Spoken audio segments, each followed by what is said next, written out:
श्री हरिदास जी शांतिपुर के समीप ही फुलिया नामक ग्राम में एकांत समझकर एक छोटी सी फूस की झोपड़ी बना करके श्री हरिदास जी रहते थे। निरंतर भगवान नाम ध्वनि कुटिया से निकलती रहती थी। संपूर्ण देश में विधर्मियों का शासन था, बड़ा कठोर शासन उनका। बंगाल में तो विधर्मियों की सत्ता ही थी। वो अपने धर्म पर अत्यधिक जोर देते थे कि हिंदू धर्म के अधिक से अधिक लोग इस धर्म को स्वीकार करें। कोई चू नहीं बोल सकता था उनके फरमान के आगे। ऐसा कठिन शासन, स्थान स्थान पर उनके धर्म का प्रचार हो रहा था। उनके धर्म प्रचार में जरा भी कोई विघ्न अगर उपस्थित कर दे तो बादशाह से उससे सीधे मृत्युदंड, ऐसा भयंकर से भयंकर पीड़ायुक्त दंड दिया जाता था। इधर इस कुल में जन्म होने के कारण और निरंतर नाम रटने के कारण विधर्मियों के हृदय में बड़ी पीड़ा हुई कि हमारे कुल में जन्म लेकर के भी ये हिंदुओं के ठाकुर का नाम जप करते हैं। काजी को बहुत कष्ट हुआ। पहले कुछ भेजे कि उनको समझा दो, वो नाम छोड़ दें और कुरान शरीफ के अनुसार वो इस्लाम को स्वीकार करें। वहां कौन सुनने वाला है? जिसकी दृढ़ निष्ठा हो गई उसे कोई हिला नहीं सकता। फुलिया के आसपास पूर्ण शासन मानो एक बादशाह ही हो।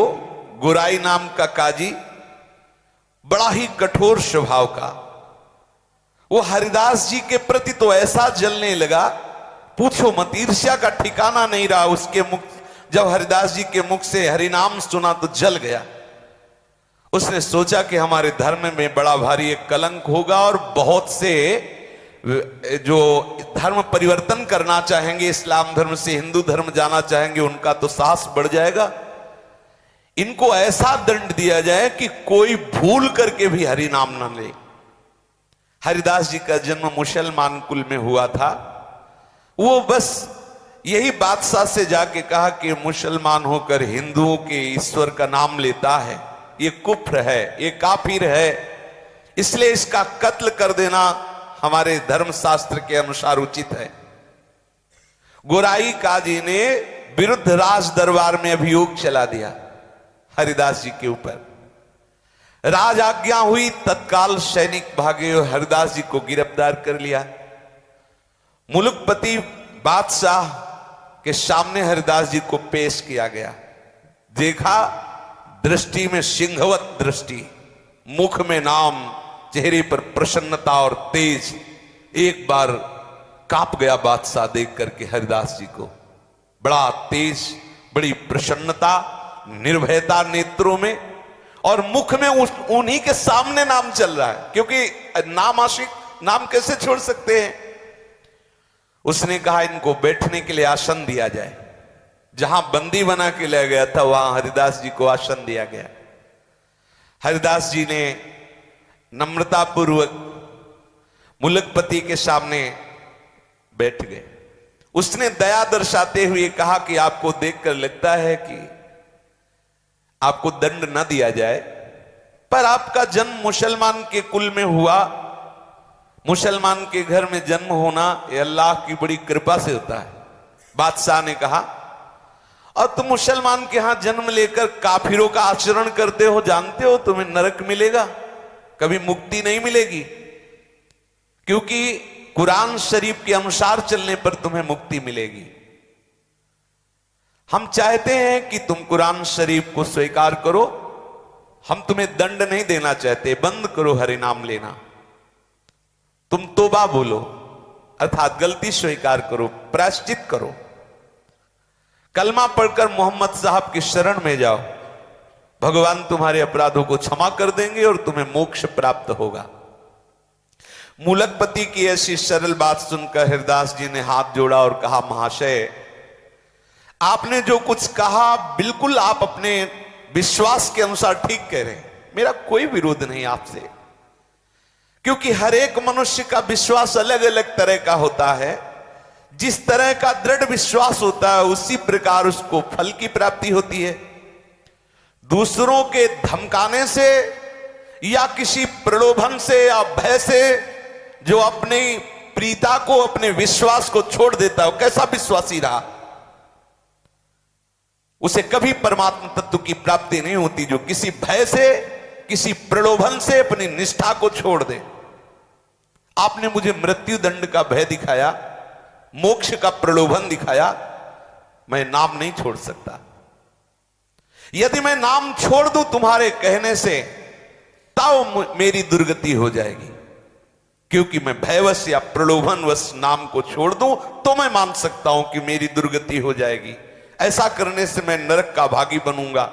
पर मैं भगवान नाम निष्ठ हूं, इसलिए मेरा सर कलम कर दिया जाए तो हंसते हंसते कटवा लेंगे सर, लेकिन नाम नहीं छोड़ेंगे। इनकी ऐसी बात सुनकर के कुछ क्षण के लिए पूरी सभा मौन हो गई। भगवान नाम का प्रभाव, मुलकपति का हृदय पसीज उठा। इनकी वो सरल वाणी, इनका वो तेज, इतना आकर्षण, वो मौन हो गया।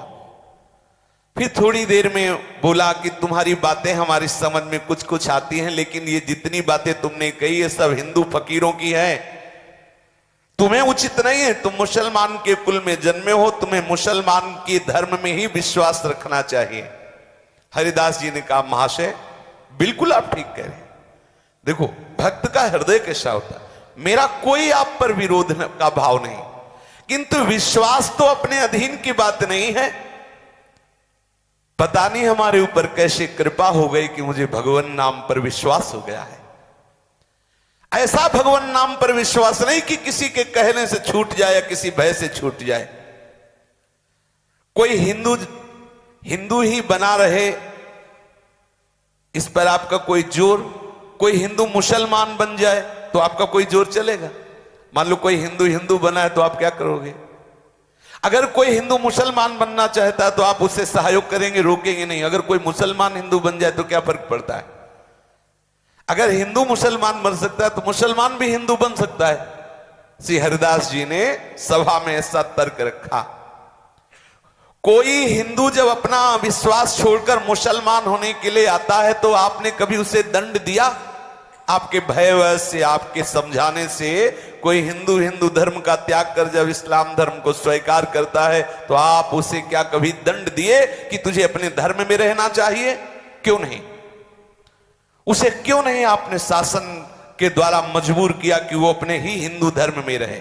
जब हिंदुओं को अपना धर्म छोड़कर इस्लाम धर्म में आने के लिए आप स्वतंत्र मानते हैं तो आपको यह भी स्वतंत्रता समझनी चाहिए कि कोई मुसलमान भी हिंदू धर्म को स्वीकार कर सकता है। फिर आप मुझे कलमा पढ़ने के लिए क्यों मजबूर करते हैं? इनकी ये बात सुनते ही न्यायाधीश चुप हो गया, कोई उत्तर नहीं। गोराई काजी ने देखा यहां तो मामला बिल्कुल उल्टा हो रहा, बादशाह चुप हो रहा, फिर क्या होगा? वो जोर से बोला कि ये सब बातें हमें नहीं सुननी, हमें इनकी ये दलीलें सुननी नहीं है, इन्हें दंड देना है। अगर इनके विरुद्ध कोई कार्रवाई नहीं हुई, ये काफिर है, तो आप समझ लो धर्म की बड़ी हानि हो जाएगी।